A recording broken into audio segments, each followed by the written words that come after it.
There she is. Because I know your face. Welcome back. Sorry about that. Glad to see you. Okay, here we are. No, You guys are good? Yes. Good. You hear me? Okay. Sorry about that. Bonnie, we were in the middle of talking about the Torahs are the world's bestseller. And if I may ask you, how did you find out about the class? Oh, Rebecca, honey. That's wonderful. Welcome. So we are in the midst of talking about this week's Torah portion, which is the Torah portion of Bamidbar. And for anybody who's actually studied the Torah portion of Bamidbar, you know what it talks about? Oh, I was in the middle of giving you a little bit of a 5-second review of the the 3 books that preceded Parshas Bamidbar. So we said Bereshis was, Adam, Noah, and the matriarchs and the patriarchs. And then they all go to Egypt. And the book of Exodus begins with slavery in Egypt, right? And 210 years of slavery. And finally, they're taken out of slavery. And they come to the desert and they receive the Torah. And then, how long are they in the desert for?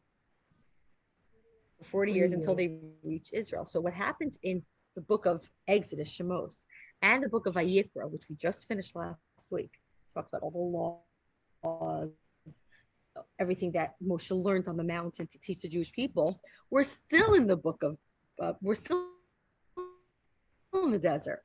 And we stay in the desert until the end of the entire Torah. So this desert, we dabble in Canaan. We talk a little bit about Egypt, but we would say that the majority of the Torah takes place in the desert. And if you actually study Parshas Bamidbar, which is the new Parsha of the week, it actually talks about the counting, a lot of countings of the Jewish people, a lot of requirements that were for the Kohanim and the Leviim. Who were the Kohanim? We spoke about this last week. Who were the Kohanim and the Leviim? Which tribe do they come from? Very good. Shevet Levi.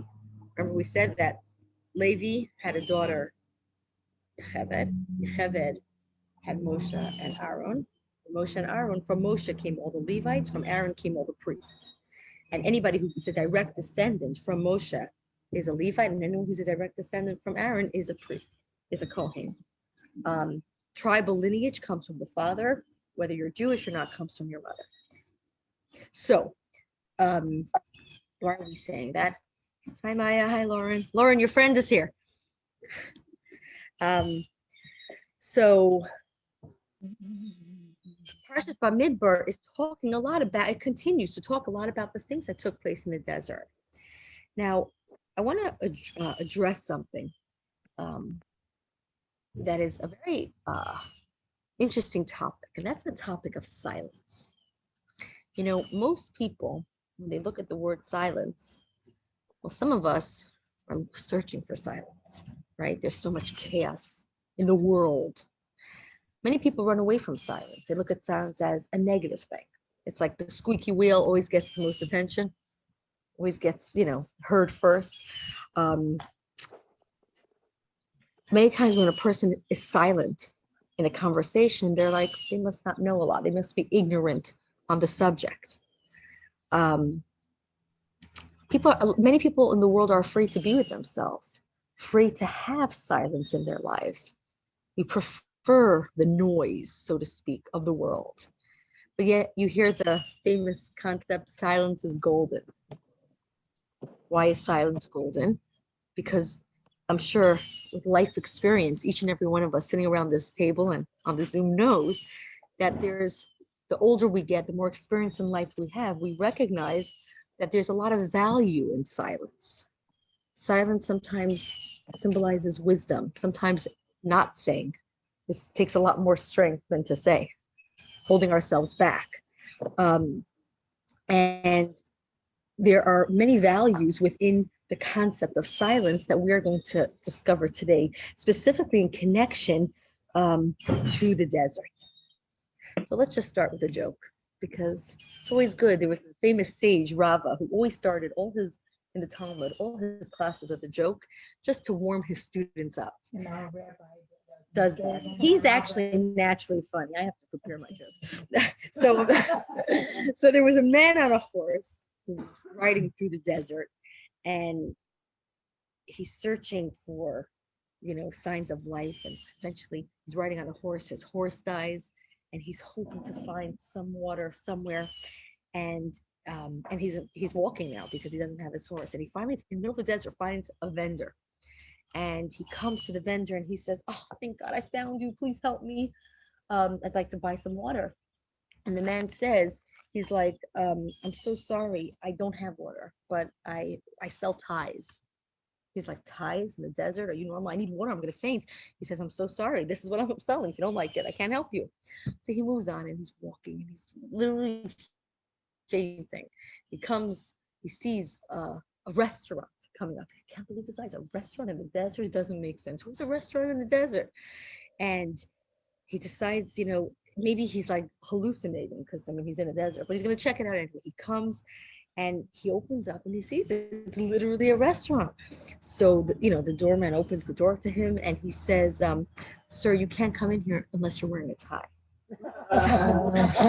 So talking about the desert, when we think of the desert, right? Anyone here has ever been to a desert? Been for sure in Israel. Yes, When you're in a desert, what's the feeling you get when you're in a desert? Like you have different feelings. That you're alone. That you're alone. You actually hear the peace. silence, peace. Yeah. What else? It's beautiful. There's something beautiful about it, like almost like outer worldly, like that you can't put your finger on what that is. And if you think about it, the desert was like the incubator of the Jewish people at the beginning of their infancy, of when they became a Jewish people. And it was their home for 40 years. The first 40 years of the Jewish people becoming a people, this was where the Jewish people hung out, in the desert. We take it for granted a little bit, right? Like, oh, the Jews were in the desert they were in the desert. Can you imagine, many of us, we've seen the desert once or twice or 3 times. They lived in the desert for 40 years. There was something about the desert that was necessary for their blossoming as a nation, as for us as a nation. And it's so the desert is so embedded in our psyche that we even have like certain rituals that we till today have because of the desert. The famous one is the challah, right? Jewish people received a double portion of manna. Every day it rained down manna from heaven. So they received the manna. And then on Shabbos, they got a double portion because they couldn't collect it on Shabbat. So today, that's the symbolic reason why we have 2 challahs at our Shabbos table. That's the reason we have a challah board and a challah cover, because when Hashem put the dew down, he didn't want it to get dirty from the desert sand. So he put a layer of dew, then he put the manna on top, and then he put a layer of dew on top. So to remember that's what we do at our Shabbat table every week. So there's, learning things he said. There's 2 what? 2 challahs, yeah. According to Jewish law, when you make hamotzi, you need to have 2 challahs on Friday night and Shabbat. You don't have to eat them. I wish that was part of the law. So it's basically to feel that you're not alone. You have to make it 2. Okay, we're getting connections. So we need to take a deeper look to see how the desert played such a central role in our lives. By the way, like I explained to you before, the word Bamidbar actually means in the desert. It's a very interesting name for a parsha. And do you know that this week's parsha, Bamidbar, which I told you talks about countings and the Kohanim and the Levium, must be read the week before Shavuot. According to halacha, according to Jewish law, Parshas Bamidbar has to be read the week before Shavuot. There are certain parshas that make sense because what was the biggest occasion that took place in the desert? The decision for Hashem to bridge. So we've spoken about this many times, how there's the idea of the double parshas. Like last week, we read Bahar and Bechukosai, right? So some years, a leap year, when there's 2 Adars, 2 Hebrew months of Adar, it allows us to have 1 Parsha a week. But when there are certain Parshas, not many, but there are certain Parshas that have to be read at a certain time. This is one of those Parshas. Bamidbar, which means in the desert, must be read the week before Shavuot. And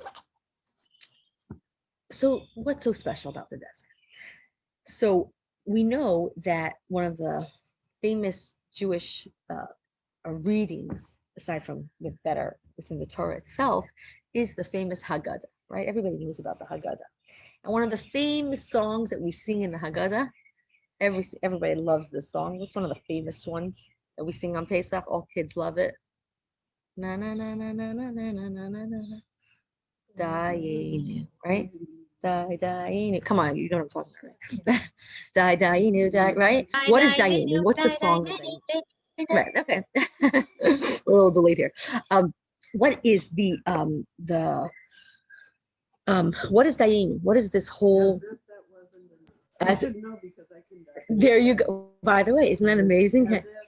That was we say a sentence and we say, if Hashem would have just done this, but he wouldn't have done this, dying, it would have been enough. If he would have done just this, but not do this, it would have been enough. In other words, we're so grateful. We're singing it as praise to Hashem. He would have done this, it would have been enough. And one of the most interesting, and it's like 30 verses or so of if he would have done this, but so like, for example, one of them say, if he would have brought us into the land of Israel, but not built for us the temple, it would have been enough. Okay, we understand there's value in coming into the land of Israel. But the verse before says something very interesting. If he would have brought us to the desert, but not given us the Torah, it would have been enough. Really? He would have schlepped us into the desert and not given us the Torah, it would have been enough? How could it have been enough? What happened in the desert that if you're not going to value it with the Torah? You were fed, you were clothed, you had everything you needed. What else? But why the desert? So It's not the verse, if you would have taken us out of Egypt, you know what I mean? It's if you would have taken us to the desert. The whole purpose of going to the desert was to receive the Torah. Yes, Rita, what were you going to say? no, everything is fine. I'm just full of energy and full of ideas. Okay. So there's been many explanations that have been obviously discussed by our many commentators of the meaning behind this. And I'll share a few with you. One of them, talks about that before the Jewish people even received the Torah, when they were standing at the foot of the mountain, there was a certain level of impurity that was lifted from them. So just the fact, what was this impurity? So one of our commentators explained that there was a certain impurity that the Jewish people had within them. Some say that this was an impurity of their doubts. They had a lot of doubts in their belief in general in Hashem. When they stood at the mountain, it all went away. There was no way to argue the fact that they believed fully and completely in Hashem. So if they came to the desert and they removed all their impurity, that was enough. So that's the most famous answer given to why in Dayenu we say such a thing. What was the value of coming to the desert? And then there are other explanations. There was a divine revelation that was on the mountain because there were certain things that happened on the mountain irrelevant to giving of, not irrelevant, but nothing to do with the giving of the Torah, like, right? They saw thunder and heard lightning. There were incredible miracles that they witnessed in the desert, even before the actual Torah was given. Did you know that, by the way, that the giving of Torah, the time that Hashem gave Torah to the Jewish people, we're going to talk about it in just a minute. I'm going to tell you what happened for the 6 days before the giving of the Torah. Another idea is that they developed a certain awe of Hashem just by standing there. Another explanation is that they learned certain mystical teachings at the time that they were standing by the mountain. So there's a lot of things that happened in the desert that would have been enough if they wouldn't have received the Torah. But probably the most important and biggest accomplishment that actually happened at the mountain, is that we're going to focus on right now, is that when the Jewish people were at the mountain, they had a certain unity that they never, ever had before. And this camaraderie is described in the Chumash. In fact, if you open up to in Shemos, verse 19, chapter 19, verse 2. So Shemos chapter 19, that's on page 469. Page 406, no, not 469, 465. Page 465, when it's describing how the Jewish people were when they camped at the mountain. Are you with me? Page 465. You see it says chapter 19 on the bottom, where it says Jewish people camp by mountain, page 465. So if you look at the verse, it says, okay, so let's read it. On the first day of the third month after the children of Israel's departure from Egypt, they arrived at the desert of Sinai. They had departed from Rephidim, that was a place. They did teshuvah, they repented, and they arrived at the desert of Sinai. They encamped in the desert, and Israel encamped there towards the east side of the mountain in a state of total unity, as if they were one. Okay, so this Chumash gives you all the explanations in the parentheses, but there's one word here in verse number 2 that's unusual. In the Hebrew, for those that read Hebrew, it says Vayistu me'Rephidim, Vayavayu midbar Sina, Vayachanu bamidbar, Vayichan sham Yisrael neged hahar. This is a famous verse. Vayichan sham Yisrael neged hahar. Anyone here speak Hebrew? So the word Vayichan in the pasuk, in the verse, is and they rested. Now, in English, right, grammatically, it doesn't make sense, because when you say that the people came to the mountain, you would say, and they rested, right? Here it says,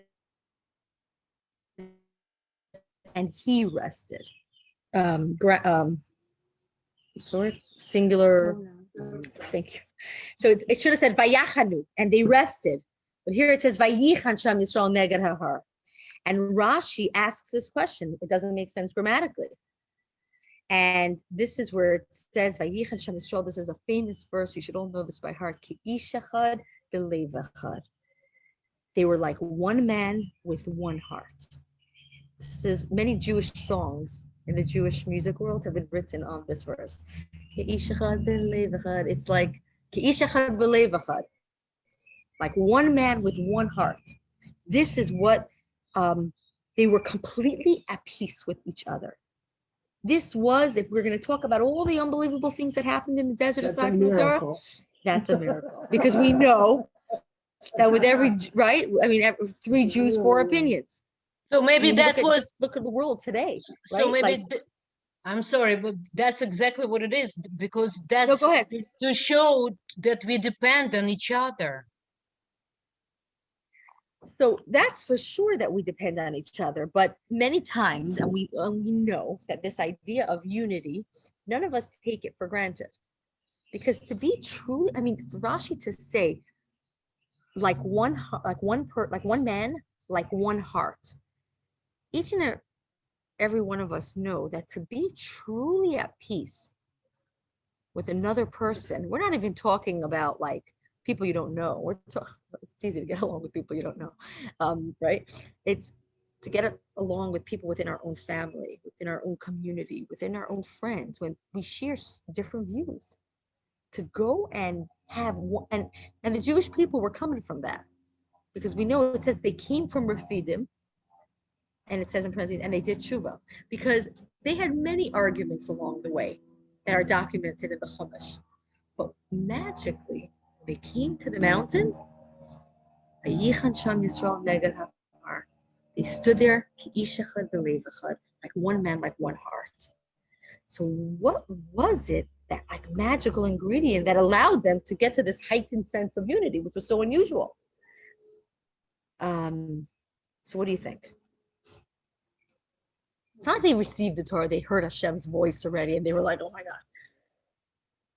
And what would it take today to get us to be Ke'ish Echad V'Lev Echad?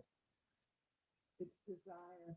It's this full desire to be united in peace. And That's a very interesting, good point. A desire, because nothing stands in the way of desire. If you want something, you can make it happen. You just have to want it. I like that. That's a very good point. So Abby says desire. But do you think all of them desired it? Because that's a good point in life. Like if you want, like if you really want something, you have to just want it. I always tell that to my kids. My mother always used to say, I would be like, I can't. She says, you could. You just don't want to. I think it's supernatural, spiritual thing. Say again? There was something I think spiritual. It wasn't their free will. You're saying it's something that came from above. Absolutely. In Judaism, there is a concept, something, asarusa dilatata and asarusa dilaela. These are Aramaic words from the Zohar that explains that there are certain things that are awakenings from above and certain things that are awakenings from below. For example, Matan Torah, the giving of the Torah, nothing to do with this, was an awakening from above. It was like, how could you not believe when you saw all the miracles that happened around the giving of the Torah and the whole experience? It was like, hi Hashem, like it was almost not your free will. But then it explains in Hasidic philosophy how on Purim, it says the Jewish people reaccepted the Torah. Why? Because they had to own it and fight for it. Otherwise, they would perish. Haman wanted to destroy them. They had to make a decision. No, this Torah, this is ours. We're not allowing it to go. And they fasted and they cried and they repented. So it describes how that was an awakening from below. They reaccepted the Torah on the holiday of Purim. So there is sometimes in our own lives, right? Sometimes you have an experience where you don't even know why, but like something comes at you in your life and it's like Hashem woke you up to do something in your life, right? Everybody had that experience even once. And then sometimes in our own lives, right? We have awakenings from within us. It's like enough already. And we are awakened. I think that's what Abby meant by. In a sense, that's what I was gonna say. But I also think it takes when you really truly accept in your heart that everybody is equal. Right. So that's, yes. And that's level 2. Amen. Every time you say amen to a bracha, you get a mitzvah. So desire comes from below. Something spiritual comes from above. But let's talk about what you just mentioned about the ability to see everybody as an equal. So we're actually going to take a moment to examine what happened these days before Shavuot. So Shavuot, the giving of the Torah, which the holiday is this Monday, right? So falls out on the 6th day of the Hebrew month of Sivan. So Monday is day 6. This Sunday will be day 5. Shabbos is day 4. Friday is day 3. Thursday is day 2. Tomorrow is day 1. Tomorrow begins the first 6. Tomorrow's Rosh Chodesh. We begin the 6 days preceding the giving of the Torah. So what happened? So on day number 1, Jewish people, they arrive at the mountain, like we just read. Day number 2, Moshe gives a message to the Jewish people. Hashem has decided to make that you shall be to me a kingdom of priests and a holy nation. Am Kadosh, Mamlechas Kohanim. These are words we say in our davening on the holidays. Hashem, Ata v'chartanu mikol ha'amim. Hashem chose, like this. Is this a familiar song too? Ata v'chartanu mikol ha'amim. It's a famous song we sing in the prayers on the holidays. Hashem chose us. He gives them the message. Moshe tells the Jewish people, you were chosen to be a holy nation. Day number 3, Moshe has the Jews set up a no border zone around the mountain. Nobody was allowed to come close to the mountain, and they were not allowed to touch it. So they were thousands of millions of people had to rearrange the whole camps around the mountain. Day number 4, they had to be ritually pure. So marital abstinence was required. Men and husbands and wives had to separate from each other. On day number 5, the Jews uttered their unanimous acceptance of the Torah, the famous words. What did the Jewish people say? We will do and we will Hear. What were those in Hebrew? Na'aseh v'nishma. We will do and we will hear. And each of them received 2 crowns with 2 angels, every single Jew standing there. We could talk about this, by the way, for hours, the whole experience of the giving of the Torah. That is one of the reasons why we have crowns, yes. And day number 6, the Torah was given. Very packed schedule, right? They come into the mountain, they're getting themselves ready, they're organizing their camps, they're surrounding the mountain. This event is the excitement is building up. It's unbelievable. But something is very interesting. On day number 1, when they arrived at the mountain, Moshe did not say a word to them. And the Talmud tells us it's because they were very tired. They just traveled. So Moshe didn't say anything to them. They were too exhausted from their journey.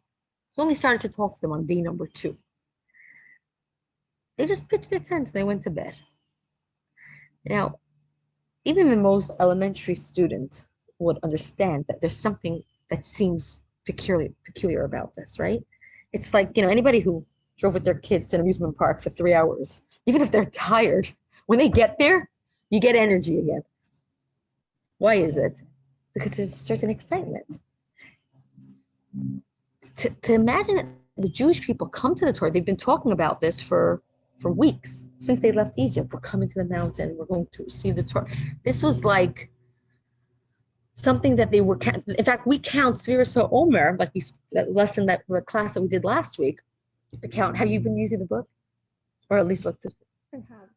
It's okay, I didn't mean to quiz you. No, it's okay. But we count the Omer today because the Jewish people counted for 49 days from the minute they left Egypt to the minute they got to receiving of the Torah. Remember we spoke about the Omer, the counting? We count today because just to commemorate their excitement of their counting. Can you imagine how excited they were?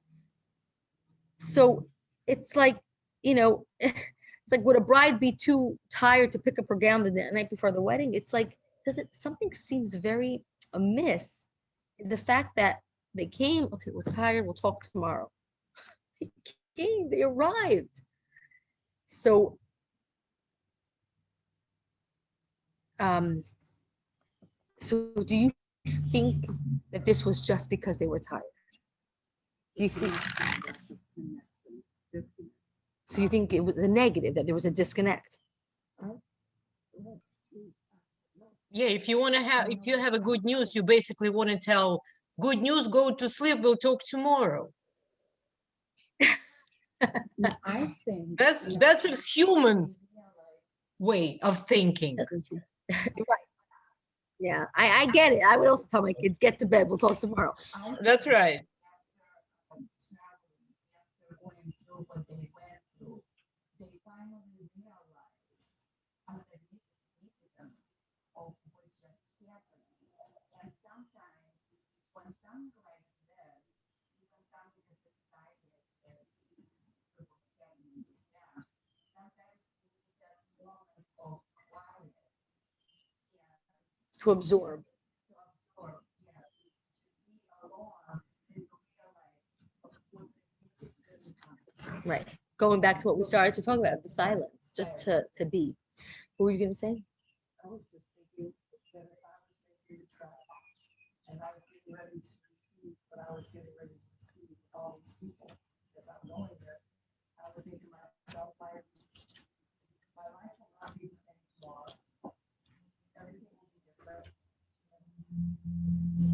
We're all feeling the same thing at the same time.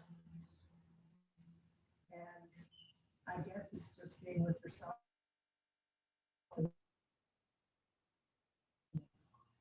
So it's like quiet, the calm before the storm, but in a good way.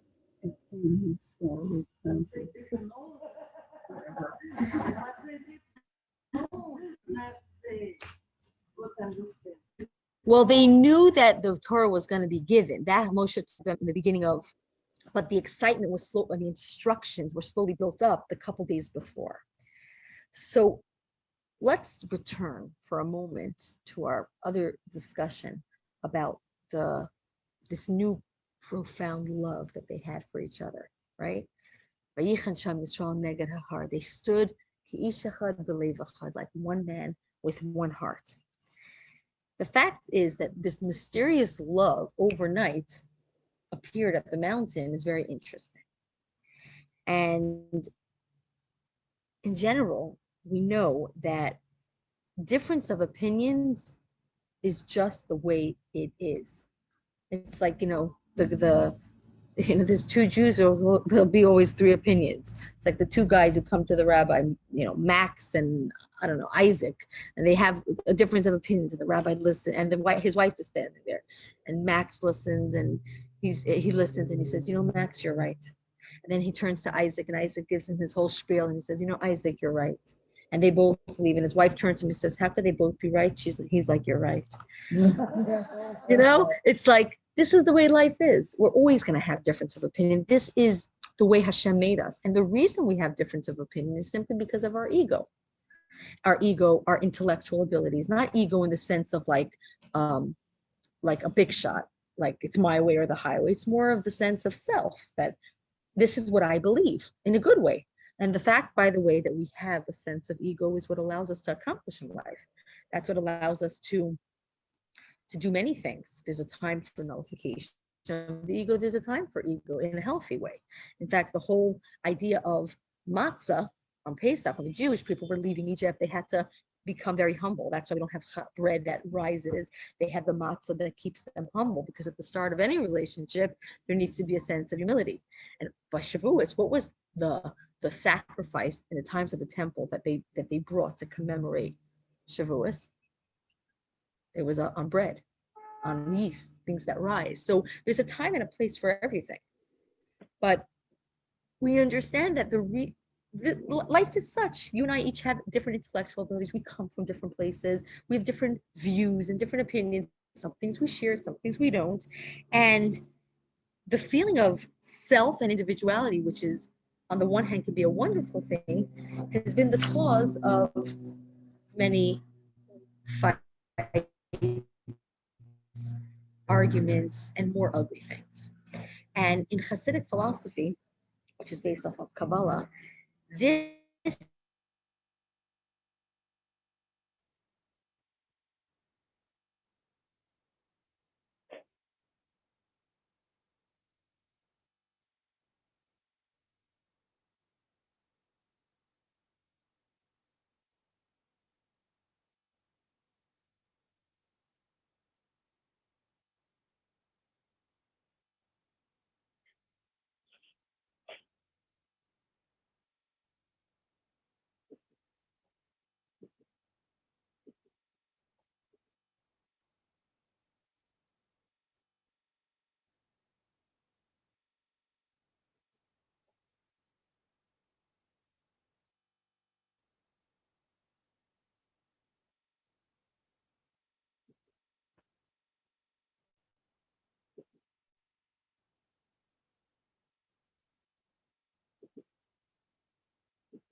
up on high. So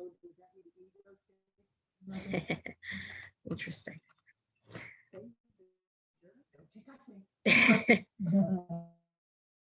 That's interesting. Let's see if anybody still is on. Sorry, ladies. I don't know. Oh, we're back. Sorry, I don't know what happened. Yeah. You ladies, you hear me? Give me a thumbs up. You froze before, so we missed a lot. Oh, my whole internet went down, but I'm back. So we were discussing how within the 5 levels of the soul, the nefesh, ruach, neshama, and the chai, those 4 levels is what gives the person a sense of self. So now that we've identified the cause of all problems and all fights, we recognize that the Jewish people in the desert, they realized that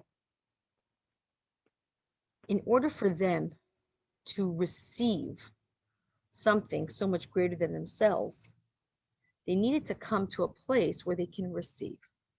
A lot of times, I know for myself, right? When you're in a heated argument with somebody, you're too heated up to hear the other person. There's too much ego involved at that moment, too much anger, too much frustration. Good reason, right? So many good conversations happen when we're calm, not when we're angry. Why? Because the self is not so blown up. And in the desert, in order for them to receive the Torah, we spoke about in the beginning the concept of silence. And it's not so much that they were exhausted and they couldn't deal with them. They were so tired and they had to pitch their tents. It was an active sense of self, of, so to speak, weakening of the individual, if you will, that in order to achieve this perfect state of harmony that we read about in the Torah, there was a certain harmonious silence that reigned. And you may ask, how could silence be the way that we achieve harmony? What is the connection? Is because when we mute ourselves, just for a little bit, when a person mutes themselves, and we mute the opinions that drive a wedge between us, just for a little bit, then you're forced to appreciate the other person in the rawest form. Because you're no longer relating to each other based on the way I think and based on the way I feel, but we just form a bond based on common humanity. And in Hasidic thought, this is the Yechidah. This is that 5th level of the soul. Because the Nefesh, Ruach, Neshama, Chaya, Yechidah, these 4 levels of the soul, they are very specific and particular to every Jew. That's what makes me who I am. That's what gives me my personality. That's what gives me my interests. That's what gives me my temperament, my intelligence, anything that's localized to me. But the 5th and most sublime level of the soul, known as the Yechidah, it doesn't get personalized for us. It remains always aloof and unchanged. And this is what gives a Jew his life. So your Yechidah and my Yechidah is the exact same. Comes from the same place. It's a certain uniformity that is a part of Hashem. It's that little pintaliyid, that little part of Hashem that each and every one of us have the same. And the Yechidah is the part that can no longer differentiate between Jew 1 and Jew 2. So when they were standing and camping at Har Sinai, at the mountain, they were able to accomplish this task of revealing their Yechidah. And that's why it says that they were ki'ish echad belev echad, like one man, like one heart, because they were unified with each other on the level of Yechidah. And this weakness, so to speak, or this silence, was not a negative slacking of effort on their part, God forbid, because we see how much excitement they showed following the following days. It was actually one of their greatest accomplishments, because their temporary shedding of their differences, and I say the word temporary because the goal is not to not have an ego, but sometimes we need to reset ourselves. Sometimes there's a temporary loss of individual assertion for the greater purpose of gaining, first of all, accessing our Yechidah, but for gaining this collective unity. And if anybody would have spoken or Moshe would have started to talk to them, there comes the individual. Moshe's giving them instructions. Everyone's taking it on their own way. None of that. Silence. We're all unified. And this was one of their greatest achievements. We say in Dayan, if we would have come to the desert but not got them to, yeah, it would have been enough. You know why? Because we received and accomplished a unity that probably we never accomplished in any time. We almost did for 9/11. 9/11, we put it away for moments when we connected on that level. It's so funny. I was just thinking, unfortunately, you know what does that to us? Tragedy. Like I was thinking about like what happened in Meron in Israel, right? Yeah. I've been to Meron when I studied in Israel. It's unbelievable, and there's nothing like it in the world. It's who's buried in Meron? Why Jews? Why do so many Jews go to Meron? You know what I'm talking about, right? Yes, That's crazy. it's Who's buried in Meron? Which rabbi? We're studying his teachings right now. Rabbi Shimon Bar Yochai was the author of the Zohar. That's the rabbi. That's what we're talking. What I just explained, the awakening from above, that's his teachings. The Zohar, the mystical parts. He was the one who wrote the Zohar. That's why thousands upon thousands of Jews flock every year to his gravesite. It's an energy you don't experience anywhere. And I was thinking, I don't know if you've seen the clips that were going around, how people were singing Ani Maamin, this beautiful song right before this tragedy happened. And I was looking at it and I'm like, there's so many types of Jews here. Maybe many of them are observant, but nevertheless, different types. Some with streimels, some with black hats, some with people through God. There's just different types of Jews who follow different ways. But it was so powerful to watch that unity. You don't see it often. It was almost like a miraculous thing to watch. And unfortunately, sometimes tragedy does unite us. How sad. We should question ourselves why. We realize what's important. Persecution always, because of course, this is the group mentality. So then it's the us versus them, and it reinforces this is the us group. But how sad that we need tragedy to remind us of this. Okay, could be. And the fact that we say in Dayenu it would have been enough because we recognize that it was an incredible accomplishment. But here's the question. Why was it so important for the receiving of the Torah for there to have this unity? I mean, it's very nice, don't get me wrong. But why was it a prerequisite for the receiving of the Torah? So one last joke. I really like this one. So there's a sign that says talking dog for sale. I love dogs, right? So he rings the bell and he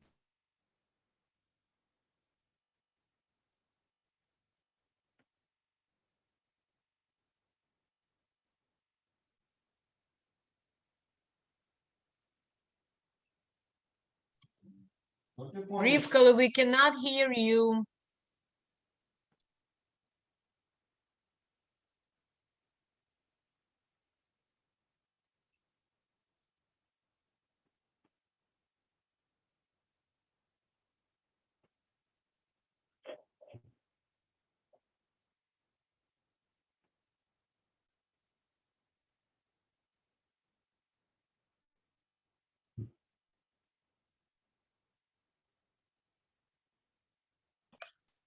We missed it. We missed the talking I dog. did say the joke. Don't worry. I'm going to go on my phone so you can hear me. So he talks to the dog. He says, you talk? He says, yeah, sure. What's your story? He says, look, I discovered to talk when I was pretty young. I wanted to help my country. So I told the CIA about my gift. No time. They were jetting me from country to country. I was sitting in rooms with great leaders around the world because nobody figured that a dog would be eavesdropping. I was one of the most valuable spies for 8 years. But, it got tired, all this jetting around. So I wasn't getting any younger. I decided to settle down. I signed up for a job at the airport to do undercover security, watching suspicious characters. I uncovered some unbelievable dealings and I got a bunch of medals. I got married. I had a bunch of puppies, and now I'm just retired. So the guy is amazed. He goes back in and he asks the owner how much he wants for the dog. He says $10. He says, no way, you're selling him for so cheap. He says, why on earth are you selling him for so cheap? He says, because he's a liar. He never did any of that stuff. So, I love that one. So, come on, it's a new one, right? I love it. It is a new one. I like it. Come to me for the new ones. But let's explore for a second the relationship between silence and the Torah. The fact that the Jewish people were silent is, what did they do? They scrubbed away, so to speak, anything personal, and they made a fresh start. So this allowed them, in a sense, to effectively absorb any revelations that Hashem was about to give to them. Actually, some of you were unfamiliar with what happened at the giving of the Torah. The actual moment, it says that not the world was silent. Not one bird chirped, not one animal made a sound. The winds didn't move, but there was thunder and lightning. They saw lightning and heard thunder. It was a miracle. And Hashem said the first of the 10 commandments, and they fainted. He revived them, and he said the second of the 10 commandments, and they fainted. And then they begged Moshe. They said, Moshe, we can't hear Hashem's voice anymore. And Moshe said the other 8 commandments because Hashem's voice was too much for them. So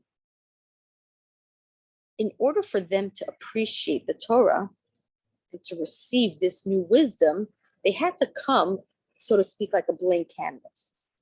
And if you think, are you familiar with the Torah was actually like some technologies, like new technology, it's released a couple of months before people know about it, people tried it. The Torah, while it was brand new, who dabbled in the Torah? Do you know that our patriarchs and our matriarchs, Abram, Sarah, they actually kept the Torah. They knew the wisdom of the Torah. This is for another class, but if you get it, good. If not, not. I'll just explain to you. The difference of pre-Torah times and post-Torah times is that spirituality and physicality couldn't mesh. So when Avram kept, like it says that Yaakov had tefillin, Jacob had tefillin. But today, if your tefillin are not kosher, what do you do with it? You bury it because it's holy. The parchment retains the holiness. The physical and the spiritual are combined. That was the whole revelation of the giving of the Torah. But Yaakov was able to throw it in the garbage because the physical and the spiritual couldn't mesh. Side point. There's so much to study about the giving of the Torah. This holiday is this is like The culmination of it all. or the beginning. Yeah, the culmination of what was before, but the beginning of what we are now. But anyways, when the Jewish people received the Torah, it was already around, so to speak. In fact, Shem and Aver, they established an academy during the times of Rivka that they studied Torah. In other words, it was circulated. People knew about the Torah, so to speak. What happened at the giving of the Torah, how do we say the giving of the Torah in Hebrew?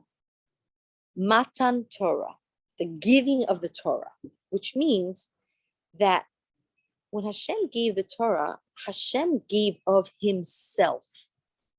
Hashem actually put himself in the Torah. If you study Tanya, explains, Araisa v'kuchabricha kulachad. Those are words that are made from the Zohar, the Rabbi Shimon Bar Yochai wrote.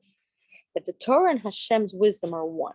You want to understand God and you study Torah, Hashem's wisdom, whether you understand what you're reading or not, seeps into you. The more Torah one studies, the more of Hashem, godliness, seeps into your psyche, into your intellect, even if you don't realize it. So when a Jew studies Torah today, no matter his intellectual capabilities, he's introducing godly wisdom into his mind. Even if he's talking about if Reuven has an ox and Shimon gores the ox, right? We're talking about a traditional thing that's studied in the Talmud. It doesn't sound so holy. But because it's Torah and because of what happened at Mount Sinai, Hashem gave himself into the Torah.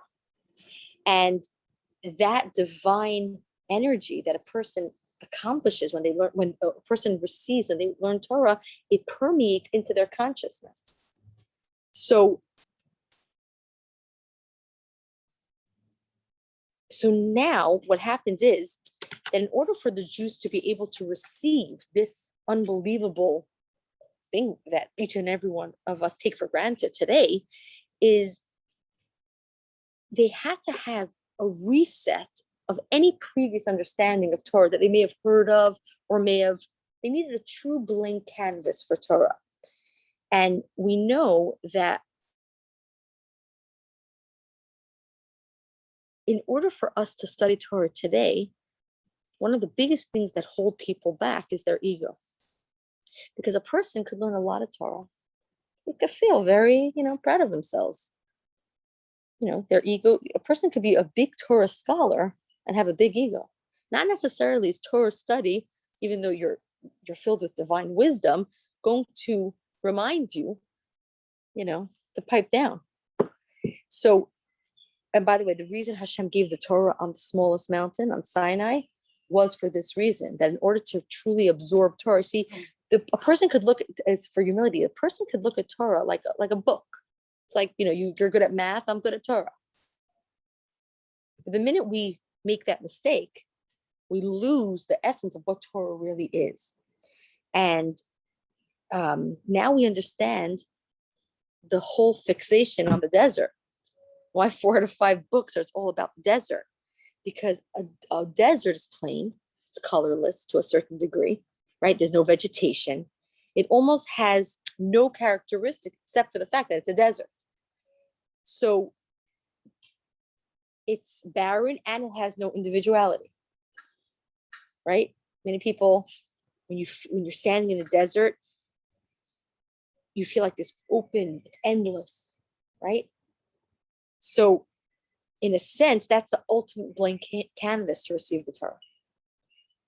Because it's like our yechida, that 5th level of our soul. It's like symbolic of the loss of self. And the Jews magically were able to achieve this at the foot of the mountain because there was a certain harmony that they, just by being them, they were able to, in the desert, tap into this level of the yechida. It was the perfect setting to receive the Torah. And this idea of this desert, in a sense, really resonates with us today, because each and every one of us, because every lesson that we learn applies to our daily lives, there are other people who have different ideas than us. And sometimes it's hard to appreciate another person's perspective. And sometimes, in order just to appreciate another person's perspective, we may need to give up some of our own and remain open to new possibilities, even if it requires a little bit of humility. And it's sometimes very, very painful. And we don't want to. It's like, I'm happy with where I am. I like my opinions. But it's like similar to, it's like a restaurant is opening up, but it's not a good restaurant. They have to tear it down, even down to the foundation, just so they can make a better restaurant. Now it's a good restaurant. I mean, it's like a silly example, but it's almost like, a seed. What happens for a seed? It goes into the ground, but it doesn't start sprouting right away. What happens? It first has to come completely one with the earth, and only it has to sort of dissolve self for it to start to blossom. Yes. When I think of Torah, I think of it multifaceted. And if you come to receive the Torah and you're a blank canvas, and you're receiving this book with its stories of people and their lives, it's more of what we don't read. It's values, it's morals, it's a deep